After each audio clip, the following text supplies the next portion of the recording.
Oh, mahal! Kumusta ka dyan sa abroad? Kumustahin mo yung mukha mo. O bakit? Mainit naman ang ulo mo. Ano tong nababalitaan ko dyan sa Pinas na may babae ka daw?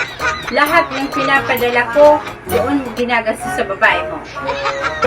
Ikaw naman, naniniwala ka naman sa mga chismis. Alam mo namang ikaw lang ang mahal ko. Talaga lang ha?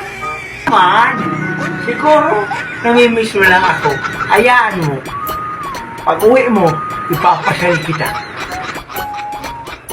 Oo, talaga? Saan mo ba gusto mo masyal? Kay Tulpo.